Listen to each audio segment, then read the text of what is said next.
Hello student, welcome to my class.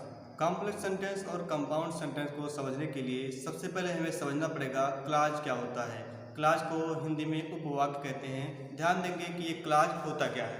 यहाँ पर board पर कुछ सेंटेंसेस दिए गए हैं। इन सेंटेंस को अभी थोड़ा देर बाद देखते हैं। पहले हम समझ लेते हैं कि ये एक्चुअली में क्लाज क्या होता है। क्लाज, ध्यान देंगे, क्लाज जो होता है वह एक सब्जेक्ट और एक वर्ब से मिलकर बना होता है। क्लाज जो होता है एक सब्जेक्ट और एक वर्ब से मिलकर बना होता है। यानी जैसे मैं एक एग्जांपल लिखूं, राम प्लेज, इसका मतलब राम खेलता है। अब यहाँ पर ये क्लाज हो गया। तो बड़ी प्रॉब्लम तो ये होती है कि राम प्ले, ये तो एक सेंटेंस है, फिर एक क्लाज काहे को है। देखिए, सेंटेंस और क्लाज, एक सेंटेंस में कई सारे क्लाज होते हैं। सबसे पहले हम मेन डिफरेंस समझते हैं कि सेंटेंस और क्लाज में क्या अंतर होता है। सेंटेंस और क्लाज में क्या अंतर होता है। तो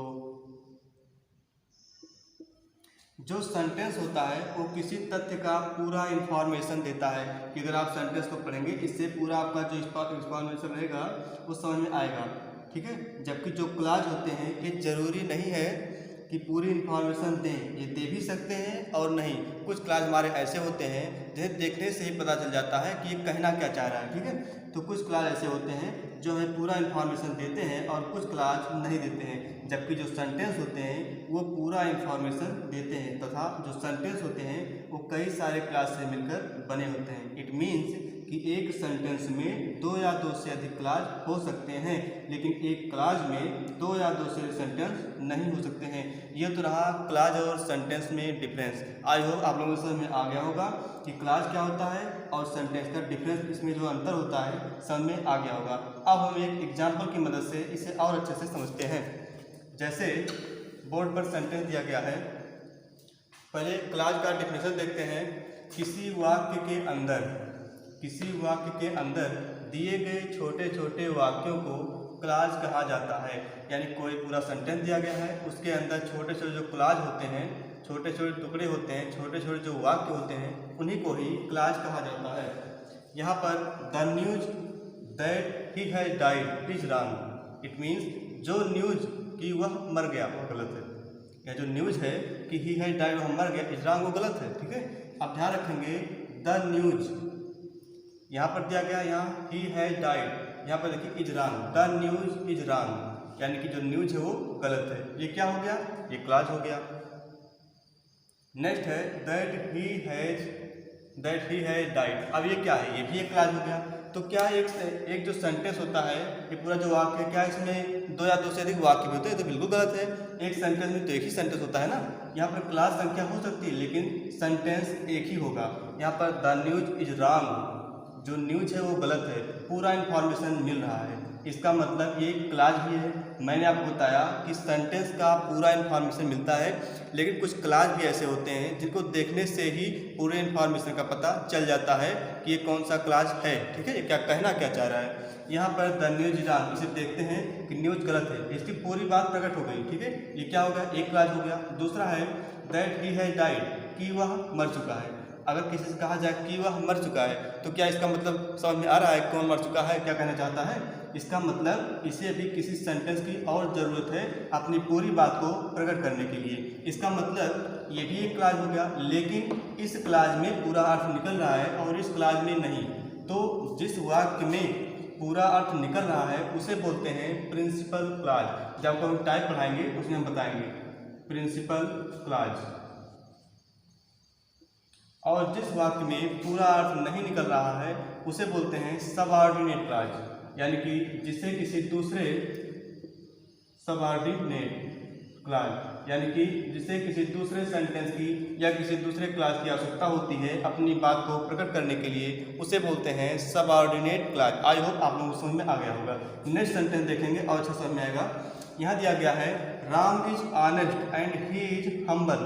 यहाँ पर Ram is honest and he is humble, यहाँ पर एक क्लाज हो गया, ये दूसरा क्लाज हो गया। जब आपका दो या दो से अधिक क्लाज किसी एक कंजक्शन से जुड़ा होता है इसे बोलते हैं कोऑर्डिनेटिंग कंजक्शन। कंजक्शन के वीडियो लेक्चर में आपको बताएंगे। यहाँ पर एंड जो है क्या है, एक कंजक्शन, यानी कि दो या दो से अधिक क्लाज अगर किसी कंजक्शन से जुड़े होते हैं तो उसे बोलते हैं coordinating clause. Coordinating class. I hope आप लोगों को समझ में आ गया होगा कि क्लास क्या होते हैं। अगर आपको नहीं समझ में आया हो, वीडियो को पॉज करिए, फिर आप पढ़िए, वीडियो को बैक करके फिर आप दोबारा देख सकते हैं। अब हम पढ़ेंगे कि दो या दो से अधिक सेंटेंस को कैसे हम क्लास सॉल्व करते हैं और ये सबऑर्डिनेट क्लास क्या होता है, थोड़ा इसके बारे में समझ लेते हैं। तुम लिखेंगे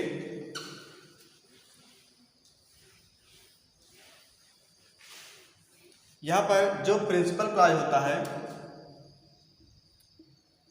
प्रिंसिपल क्लास, इसका मतलब होता है कि जो सेंटेंस, यानी कि आपसे बताया गया कि एक जो सेंटेंस होता है वो कई सारे क्लास से मिलकर बना होता है, तो जिस क्लास का पूरा अर्थ प्रकट होता है उसे बोलते हैं प्रिंसिपल क्लास। प्रिंसिपल क्लास को मेन क्लास के नाम से भी जानते हैं। और जिस सेंटेंस का पूरा अर्थ नहीं निकलता है उसे आप सबऑर्डिनेट क्लास कहते हैं। सबऑर्डिनेट, ध्यान समझिएगा, सबऑर्डिनेट क्लास। और जिस सेंटेंस का या जिस क्लास को किसी कंजक्शन से जुड़ा होता है उसे बोलते हैं कोऑर्डिनेटिंग क्लास। कोऑर्डिनेट यानी कि अगर आपसे कहा जाए कि व्हाट इज, यानी कि how many types of clause, तो आप क्या बताएंगे? There are 3 types of clause. कौन कौन सा? पहला है आपका क्लास नाउन क्लास, और दूसरा, पहला आपका क्या है? प्रिंसिपल क्लास, प्रिंसिपल क्लास, और आपका दूसरा है सबऑर्डिनेट क्लास, और नेक्स्ट है कोऑर्डिनेट क्लास। कोऑर्डिनेटिंग किया फिर कोऑर्डिनेट, दोनों सही है। तो यहाँ पर ये इसके टाइप्स हो गए। अब इसके बाद जो हम नई वीडियो अपलोड करेंगे वहाँ पर आपको बताएंगे प्रिंसिपल क्लास के कितने प्रकार के होते हैं, सबऑर्डिनेट क्लास कितने होते हैं, कोऑर्डिनेट क्लास कितने प्रकार के होते हैं, ऐसा पढ़ेंगे। इतना एक बात ध्यान रखेंगे कि जो सेंटेंस होता है, कोई भी सेंटेंस है, अगर वो सेंटेंस है इसका मतलब उसमें जो प्रिंसिपल क्लास होता है वो हमेशा उपस्थित रहता है। एक सेंटेंस है, प्रिंसिपल क्लास एक जरूर रहेगा, ठीक है। और उसके बाद उसमें सबऑर्डिनेट क्लास 1, 2, 3 भी हो सकते हैं। जैसे अगर एक सेंटेंस है, the girl who is standing at the bus stop is my friend, यानी कि the girl is my friend, कौन सी girl? Who is standing at the bus stop, जो बस स्टॉप पर खड़ी है।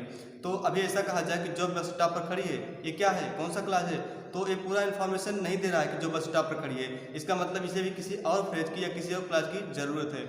इसका मतलब यहाँ पर ये सबऑर्डिनेट क्लास है।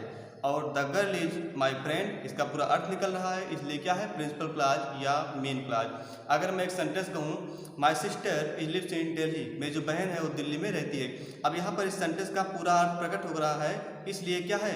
प्रिंसिपल क्लास या मेन क्लास। आपको समझ में आ गया होगा प्रिंसिपल क्लास, सबऑर्डिनेट क्लास और कोऑर्डिनेटिंग क्लास। जब आप नेक्स्ट वीडियो पढ़ेंगे तो वहाँ पर इनके सब टाइप दिए रहेंगे और आगे वीडियो पढ़ेंगे।